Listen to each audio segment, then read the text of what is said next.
अस्सलाम वालेकुम फ्रेंड्स। उम्मीद करता हूँ कि आप सब लोग खैरियत से होंगे और अपनी अपनी ज़िंदगियों में बहुत सारा इंजॉय कर रहे होंगे। अगेन आप लोगों को मैं अपने इस यूट्यूब चैनल पे वेलकम करता हूँ। तो बेसिकली हम फिफ्थ चैप्टर हमने स्टार्ट किया था और आज हम पहली एक्टिविटी करने जा रहे हैं फिफ्थ चैप्टर की। ठीक हो गया। तो एक्टिविटी पे जाने से पहले एक चीज़ आप लोगों से शेयर कर दूं कि जिन बच्चों को जो है ना वो कंप्लीट सारी वीडियोस नहीं मिल रही इस नाइन्थ क्लास केमिस्ट्री की, तो जस्ट आप लोग क्या करेंगे, अगर यही वीडियो देख रहे हैं तो आप लोग चैनल को सब्सक्राइब करें। सब्सक्राइब करने के बाद आप सिंपल जाके प्ले लिस्ट ओपन करें। प्ले लिस्ट में आपको डिफरेंट जो है ना वो कैटेगरीज मिलेगी, नाइन्थ केमिस्ट्री, टेंथ केमिस्ट्री, यानी नाइन्थ केमिस्ट्री की अलग से प्ले लिस्ट होगी, टेंथ की अलग से, 11th की अलग से। तो जस्ट अगर आप लोग नाइन्थ क्लास केमिस्ट्री की प्ले लिस्ट ओपन करना चाहते हैं तो उसको ओपन करेंगे तो आपको A to Z सारी वीडियोस मिल जाएंगी, यानी कि पहले चैप्टर से लेके एंड वाले चैप्टर तक। ठीक हो गया। तो इस तरह जो है ना आप इजीली एक्सेस कर सकते हैं, नाइन्थ क्लास केमिस्ट्री का पूरा कोर्स कर सकते हैं आप। तो अब चलते हैं अपने टॉपिक पे। आज हम करने जा रहे हैं activity, first activity test yourself 5.1, पांचवें चैप्टर की पहली एक्टिविटी है। तो पहला क्वेश्चन है, why the rate of diffusion of gases is rapid than that of liquids. अच्छा, बेसिकली हम जब थ्योरी कर रहे होते हैं, चैप्टर के अंदर से थ्योरीज कर रहे होते हैं, तो वहाँ पे हम मोस्टली चीज़ें मैं जो है ना खुद ब खुद एक्सप्लेन कर देता हूँ। यानी कि ज़्यादातर की गैसेज जो है ना वो ज़्यादा रैपिडली क्यों जो है ना मूव करती हैं लिक्विड के कंपैरिजन में, यानी कि क्यों ज़्यादा डिफ्यूज़ करती हैं। ये सारी चीज़ें जो है ना जितने भी तकरीबन क्वेश्चन होते हैं मोस्टली मैं एक्सप्लेन कर देता हूँ, लेकिन उसके बावजूद अगेन ये एक्टिविटीज़ में आ जाते हैं क्वेश्चन। तो यहाँ पर जो है ना आप लोगों को इसका एक एग्जैक्ट आंसर मिल जाता है। ठीक है, तो एक्टिविटीज़ मस्ट किया करें। पहला क्वेश्चन है कि जो गैसेज हैं वो लिक्विड से ज़्यादा क्यों जो है ना जल्दी डिफ्यूज करती हैं। ठीक है, फैलती क्यों हैं, यानी कि गैसेज डिफ्यूज करने का मतलब क्या है, फैलना, रैंडमली मूव करना एक जगह से दूसरी जगह। तो गैसेज लिक्विड के मुकाबले में जल्दी फैलती क्यों हैं। तो आंसर क्या है इसका, the rate of diffusion of gases is more than that of liquids because the molecules of gases move very quickly in all direction. क्योंकि गैस के जो मालिक्यूल होते हैं वो बड़ी जल्दी मूव करते हैं और सारी डायरेक्शन में मूव करते हैं। फर्ज करें अगर आप यहाँ पे आपके पास बॉटल है, बॉटल के अंदर गैस जो है ना है, तो आप जैसे ही बॉटल को ओपन करेंगे तो वो सारी गैस इन ऑल डायरेक्शन, सारी डायरेक्शन में गैस जो है ना, गैस के मालिक्यूल बड़ी जल्दी मूव करेंगे। नेक्स्ट क्या है, whereas the liquid molecule move slowly due to strong intermolecular forces as compare to gases. जबकि लिक्विड के जो मालिक्यूल होते हैं, अगर फर्ज करें आप लिक्विड यहाँ पे रखते हैं तो वो उसके मालिक्यूल ज़्यादा मूव नहीं करेंगे, ज़्यादा से ज़्यादा थोड़ा सा लिक्विड मूव करेगा, यानी कि बहेगा। लिक्विड थोड़ा सा बह के, फर्ज करें आप पानी का एक गिलास यहाँ पे नीचे फर्श पे जो है ना वो डोलते हैं, या फर्श पे आप जो है ना पानी थोड़ा सा आप कह सकते हैं कि रखते हैं, तो पानी जो है ना, पानी के मालिक्यूल थोड़े थोड़े से यानी कि मूव करेंगे। ज़्यादा से ज़्यादा कितने मूव करेंगे, 1 मीटर 2 मीटर, ज़्यादा से ज़्यादा इतना ही मूव करेंगे। लेकिन गैस के मालिक्यूल जैसे ही आप गैस यहाँ पे ओपन करेंगे तो पूरे रूम के अंदर गैस के मालिक्यूल जो है ना वो क्या हो जाएंगे, स्प्रेड हो जाएंगे, डिफ्यूज हो जाएंगे। तो इस तरह जो लिक्विड के मालिक्यूल होते हैं वो लेस डिफ्यूज होते हैं। क्यों, क्योंकि उनके बीच, उनके अंदर जो है ना वो मालिक्यूल के बीच में इंटरमालिक्यूलर फोर्सेज होती हैं जो कि मालिक्यूल को स्ट्रांगली होल्ड किए हुए होते हैं। ठीक है ना, तो वो मालिक्यूल इतना ज़्यादा दूर नहीं जा पाते। जबकि गैसेस के मालिक्यूल के अंदर इंटरमालिक्यूलर फोर्सेज बहुत वीक होती हैं, बहुत वीक होती हैं। इस वजह से वो मालिक्यूल जो है ना, दो मालिक्यूल अगर फर्ज करें आपस में इकट्ठे हैं तो वो आपस से जुदा होकर यानी कि दूर दूर तक चले जाएंगे। तो इस तरह जो है ना जो लिक्विड के मालिक्यूल होते हैं वो लेस डिफ्यूज होते हैं एज कंपेरिजन टू गैसेस के मालिक्यूल से। आगे नेक्स्ट क्वेश्चन 2 है, why are the gases compressible. Gases को कंप्रेस क्यों कर सकते हैं हम, यानी कि गैसेस कंप्रेसिबल क्यों हैं।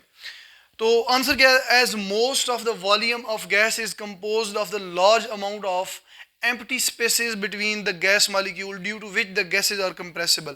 जैसा कि आप देखते हैं कि सिलेंडर के अंदर अगर फर्ज करें 12 किलो वाला सिलेंडर है, ठीक है, अक्सर जो है ना घरों में वो सिलेंडर भरवाने जाते हैं, गैस का सिलेंडर भरवाने जाते हैं। तो फर्ज करें कि गैस का सिलेंडर, उसकी कैपेसिटी जो है ना वो 12 kg है, आप उसके अंदर 1 kg गैस भरवाएंगे। ठीक है, तो क्या होगा कि गैस के मालिक्यूल के बीच में स्पेसेस बहुत ज़्यादा होगी। आप यानी कि उसको मजीद कंप्रेस कर सकते हैं, उसके अंदर यानी कि 1 किलो और भरवा दें, 2 किलो 3 किलो 4 किलो भरवाते जाएंगे, तो गैस के बीच में जो है ना वो क्या होगा कि स्पेसेस जो होंगी वो कम होती जाएंगी और गैस कंप्रेस होती जाएगी। तो बताने का मकसद ये है कि जो गैस के मालिक्यूल होते हैं उनके बीच में एम्प्टी स्पेसेस बहुत ज़्यादा होती हैं। जब एम्प्टी स्पेसेस ज़्यादा होती हैं तो उनका वॉल्यूम ऑटोमेटिकली क्या होता है, ज़्यादा होता है। जब वॉल्यूम ज़्यादा होता है तो क्या होता है कि जब आप गैस को कंप्रेस करते हैं तो वो वॉल्यूम कम हो जाता है। इस तरह गैस के मॉलिक्यूल क्लोज क्लोज हो जाते हैं और इस तरह जो है ना बीच में उनकी जो वॉल्यूम है, स्पेसेस हैं, वो कम हो जाती हैं और गैस कंप्रेस हो जाती है। तो इस तरह हम गैस को जो है ना कंप्रेस कर सकते हैं, जबकि लिक्विड के अंदर ऐसा नहीं है। लिक्विड को आप कंप्रेस नहीं कर सकते, सॉलिड को आप कंप्रेस नहीं कर सकते, क्योंकि उनके अंदर स्पेसेस ही नहीं है। ठीक है ना, जब स्पेसेस ही नहीं है तो वो जो है ना मीन्स के ज़्यादा कंप्रेस नहीं होंगे, कंप्रेस होंगे ही नहीं बल्कि। तो थर्ड क्वेश्चन है, what do you mean by pascal, how many pascals are equal to 1 atm. Pascal का क्या मतलब है, पास्कल, और इसके अलावा जो है ना जो पास्कल है वो कितने एटीएम के इक्वल है। पास्कल देखते हैं, 1 newton per square metre is called 1 pascal. 1 newton per metre square, मैंने कल भी बताया था, कल वाले लेक्चर में भी, कि ये जो ऊपर नोमिनेटर में है ये न्यूटन है और जो डिनोमिनेटर में है वो क्या है, मीटर स्क्वायर है, एरिया है। ठीक है ना, ये फोर्स का यूनिट लिखा हुआ है और ये एरिया का यूनिट लिखा हुआ है, और बीच में ये जो क्या है स्लैश है, ये जो डिवीजन का साइन है, इसको क्या बोलते हैं, पर, न्यूटन पर मीटर स्क्वायर। ठीक हो गया। तो पास्कल किसकी इक्वल है, 1 पास्कल। 1 पास्कल इक्वल है 1 newton per metre square. 1 newton per square metre या पर मीटर स्क्वायर एक ही बात है, इज कॉल्ड 1 पास्कल। तो 1 एटीएम किसकी इक्वल है, 1 एटीएम हम जानते हैं कि 10 13 25 पास्कल की इक्वल है। So 1 atm is equal to 10 13 25 pascal. ये ऑलरेडी हम डिटेल में कर चुके हैं। तो नेक्स्ट हमारे पास है फोर्थ क्वेश्चन है, why the density of gases increase on cooling. Gas की जो डेंसिटी है वो कूल करने से क्यों इंक्रीज होती है। यानी अगर कोई गैस है आपके पास, आप उसको कूल करते हैं तो उसकी डेंसिटी बढ़ जाती है, वो गैस भारी हो जाती है। सिंपल वर्डिंग में बता दूं कि किसी भी गैस को आप जब ठंडा करते हैं तो वो गैस भारी हो जाती है। तो क्वेश्चन क्या है कि वो क्यों भारी हो जाती है, क्या वजह है, रीजन क्या है। Cooling a substance causes molecules to slow down and gets slightly closer together. जैसा कि आपको पता है कि गैस के जो मॉलिक्यूल है वो बड़ी जल्दी रैंडमली आगे पीछे मूव कर रहे होते हैं। तो क्यों मूव कर रहे होते हैं, क्योंकि उनके पास काइनेटिक एनर्जी ज़्यादा होती है, टेम्परेचर ज़्यादा होता है। तो जैसे ही आप टेम्परेचर डाउन करते हैं तो वो मॉलिक्यूल के पास जो एनर्जी होती है, काइनेटिक एनर्जी, वो रुक जाती है। वो गैस के मॉलिक्यूल फिर क्या करते हैं, आहिस्ता आहिस्ता मूव कर रहे हैं। फर्ज करिए तेज़ तेज़ इस तरह मूव कर रहे हैं तो वो आहिस्ता आहिस्ता तेज़ तेज़ आहिस्ता आहिस्ता मूव करने लग जाएंगे। ठीक हो गया। तो सम टाइम आप टेम्परेचर बहुत ज़्यादा बढ़ाएंगे, कम करेंगे, सॉरी बहुत ज़्यादा कम करेंगे, तो वो बिल्कुल उनकी मोशन रुक जाएगी।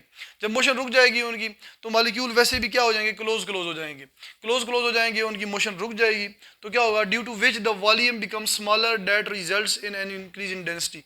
तो इस वजह से वॉल्यूम क्या हो जाएगा, कम हो जाएगा। मैस तो ऑब्वियसली वही रहेगा, लेकिन वॉल्यूम क्या हो जाएगा, कम हो जाएगा। तो जैसे ही वॉल्यूम कम होगा तो डेंसिटी क्या हो जाती है, बढ़ जाती है। मैंने डेंसिटी का फार्मूला बताया हुआ था कि डेंसिटी जो होती है वो मैस पर यूनिट वॉल्यूम होती है। जैसे ही वॉल्यूम क्या होगा, कम होगा, तो डेंसिटी क्या हो जाएगी, बढ़ जाएगी। ठीक हो गया। तो जैसे ही यानी कि मॉलिक्यूल क्लोज क्लोज होंगे, उनकी मोशन रुक जाएगी, क्योंकि मोशन करने से मॉलिक्यूल दूर दूर जाते हैं ना, तो ऑब्वियसली वॉल्यूम बढ़ता है। तो जब मॉलिक्यूल ही एक जगह पे रहेंगे, दूर दूर नहीं जाएंगे, तो उनका क्या होगा कि वॉल्यूम कम हो जाएगा। तो वॉल्यूम कम होगा तो डेंसिटी बढ़ जाएगी। नेक्स्ट फिफ्थ क्वेश्चन है, why is the density of gas measured in gram per DM cube while that of a liquid in gram per centimetre cube. कहते हैं कि जो गैसेस की डेंसिटी है वो हम ग्राम पर डीएम क्यूब में मेजर करते हैं। ये ग्राम है और ये पर डीएम क्यूब है। ठीक है। जब आप इसको डिनोमिनेटर से ऊपर नोमिनेटर में लेके आते हैं तो आप इसको g d m cube minus cube, ये -3 आ जाता है ऊपर। ठीक है, ये +3 है तो ऊपर जाके पावर -3 हो जाएगी।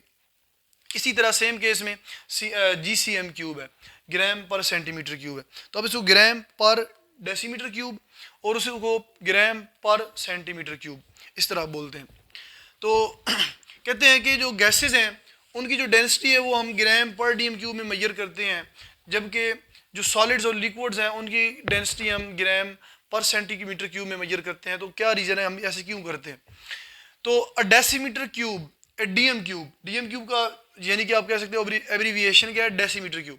तो decimetre cube is 1000 time greater than a centimetre cube. एक डीएम क्यूब जो होता है वो 1000 टाइम बड़ा होता है किससे, सेंटीमीटर क्यूब से। तो गैस के मॉलिक्यूल क्या होते हैं, large volume. Gas molecules have large volume due to which we use dm cube instead of centimetre cube. अब क्या है कि गैस के जो मॉलिक्यूल्स होते हैं वो बहुत ज़्यादा स्प्रेड होते हैं, तो गैस का वॉल्यूम क्या होता है, ज़्यादा होता है। ये बेसिकली वॉल्यूम की यूनिट है। ये डीएम क्यूब और सेंटीमीटर क्यूब क्या है, वॉल्यूम की यूनिट है, वॉल्यूम मेजर करने के।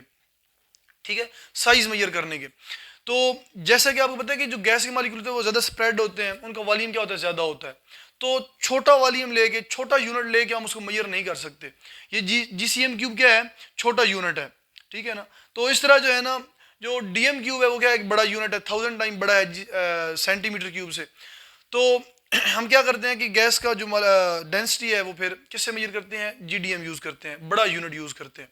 इसके अलावा जो गैसेज जो लिक्विड्स और सॉलिड्स हैं वो क्या होते हैं, उनके साइजेस क्या होते हैं, कम होते हैं ऑब्वियसली। आप थोड़ा सा वाटर भी ले लेते हैं, ठीक है। अब थोड़ी सी गैस लेके उसका वॉल्यूम तो नहीं इतना आसानी से मेजर कर सकते आप, तो थोड़ा सा वाटर लेके, थोड़ा सा आप कोई सॉलिड चीज़ लेके उसका आसानी से जो है ना आप वॉल्यूम फाइंड कर सकते हैं, ठीक है। उसका वॉल्यूम डिफाइन होता है, यानी कि उसके मॉलिक्यूल आगे पीछे स्प्रेड नहीं हुए होते। तो इस वजह से जो है ना हम गैस, जो लिक्विड और सॉलिड्स होते हैं, उनकी जो डेंसिटी है वो हम सेंटीमीटर क्यूब में मेजर करते हैं, जबकि जो गैस है उसकी जो डेंसिटी है वो हम किस में मेजर करते हैं, डेसीमीटर क्यूब में। और दोनों में वजन कितना लिया हुआ है हमने, ग्राम, यानी कि इसमें भी हमने ग्राम ही लिया हुआ है और इसमें भी हमने ग्राम लिया हुआ है, ये ग्राम अलग से है। बाकी जो वॉल्यूम का यूनिट हम यूज़ कर रहे हैं वो एक में डेसीमीटर क्यूब यूज़ कर रहे हैं, दूसरे में सेंटीमीटर क्यूब यूज़ कर रहे हैं। तो इस तरह आगे नेक्स्ट चलते हैं 6 क्वेश्चन की तरफ। नेक्स्ट क्वेश्चन नंबर 6 है हमारे पास, कन्वर्ट द फॉलोइंग। अच्छा, ये न्यूमेरिकल टाइप क्वेश्चन है और न्यूमेरिकल टाइप क्वेश्चन जो है ना ये बड़ा इंपॉर्टेंट क्वेश्चन है। इससे आप डिफरेंट एमसीक्यूज भी सॉल्व कर सकते हैं और इससे रिलेटेड जितने भी न्यूमेरिकल होंगे आप सॉल्व कर सकेंगे। बेसिकली ये प्रेशर के यूनिट हैं, प्रेशर के 3 डिफरेंट यूनिट्स हैं जो कि हमने पढ़े हैं। स्टैंडर्ड एटमॉस्फेरिक प्रेशर एटीएम पढ़ा है हमने, इसके एटमॉस्फेरिक प्रेशर, इसके अलावा हमने टॉर पढ़ा है, इसके अलावा हमने पास्कल पढ़ा है, यानी कि 3 डिफरेंट यूनिट हमने प्रेशर के पढ़े हैं। और ये तीनों डिफरेंट यूनिट यानी कि एक यूनिट से दूसरे यूनिट के अंदर वैल्यू हम कन्वर्ट कर रहे हैं। अगर कुछ वैल्यू एटीएम में दी गई है तो उसको हम टॉर में कन्वर्ट कर रहे हैं, अगर कुछ टॉर में दी गई है तो उसको पास्कल में कन्वर्ट कर रहे हैं, अगर पास्कल में दी गई है तो उसको टॉर में कन्वर्ट कर रहे हैं।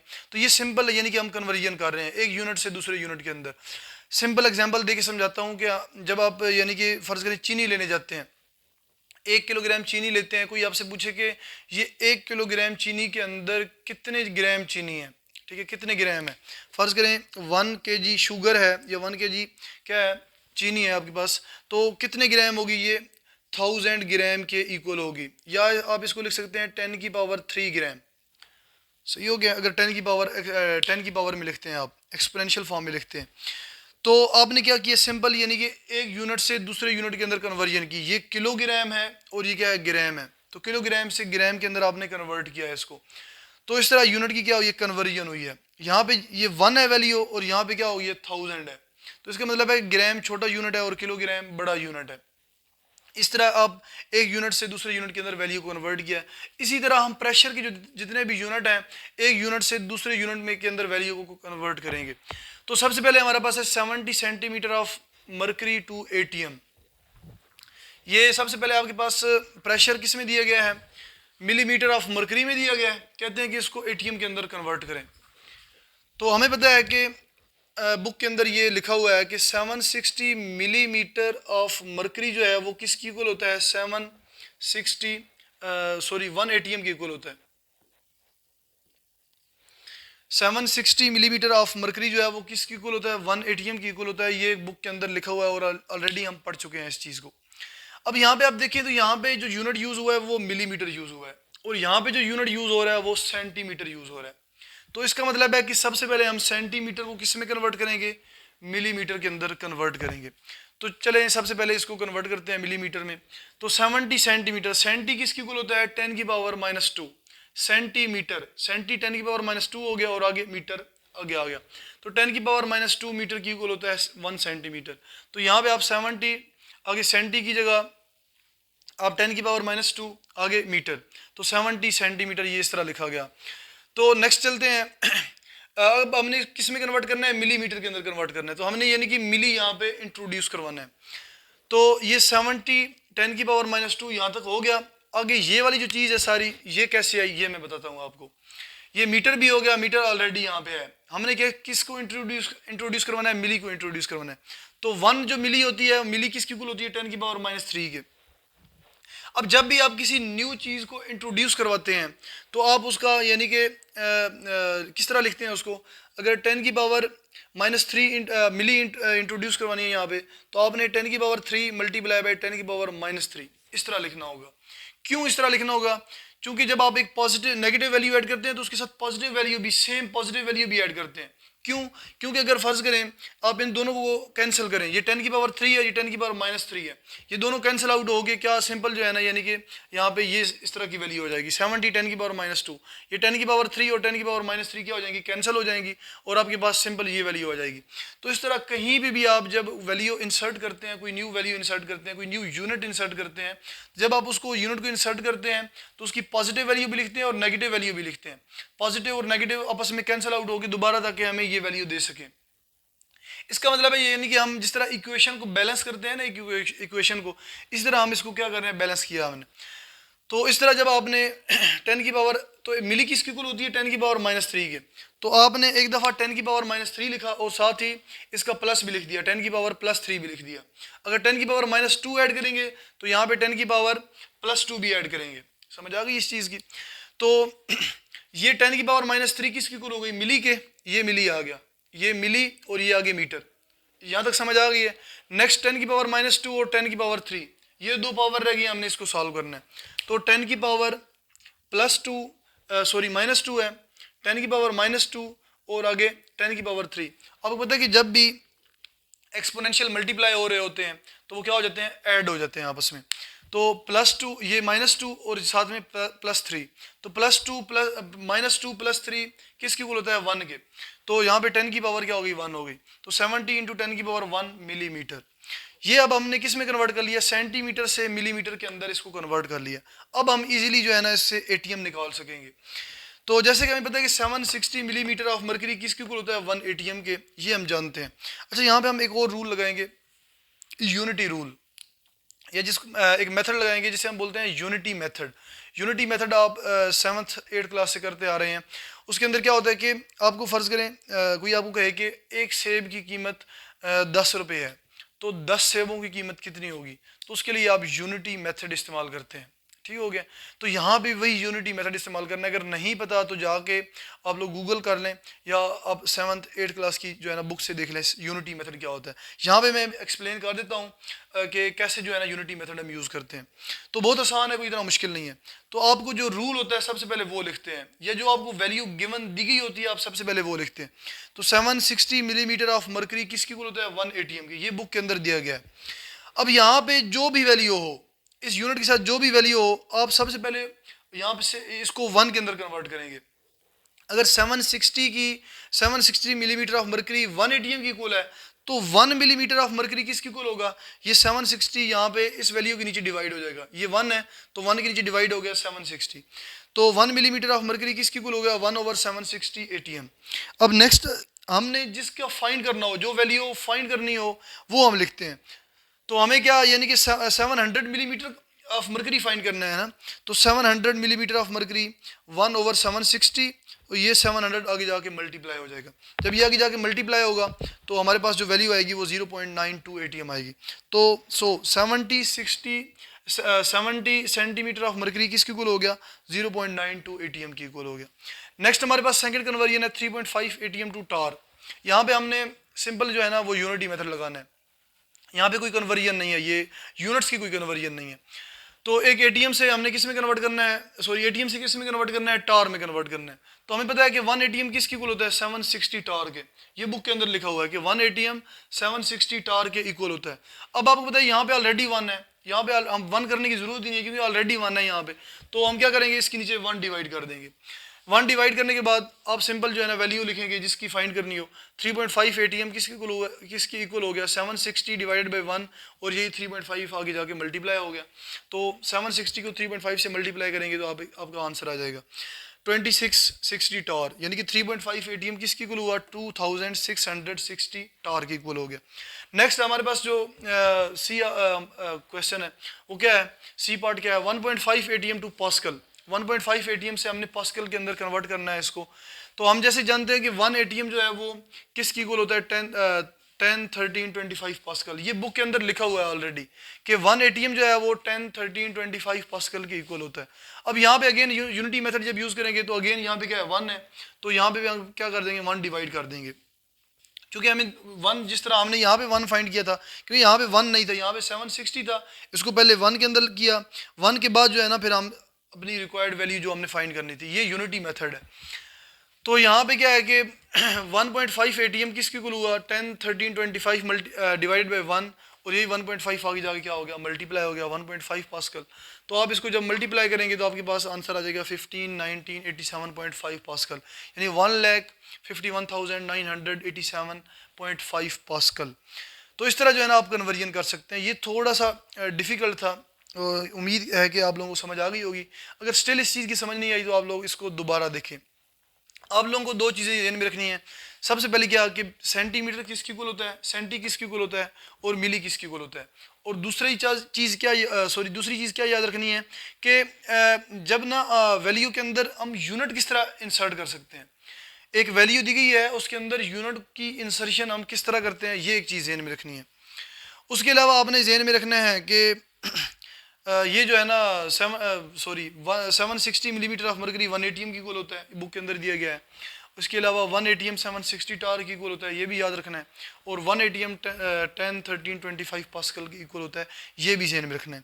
ये आप लोगों ने 2-3 फार्मूलाज हैं, ज़हन में रखने हैं और उनसे आगे खुद वैल्यूज़ निकालनी है यूनिटी मेथड यूज़ करके।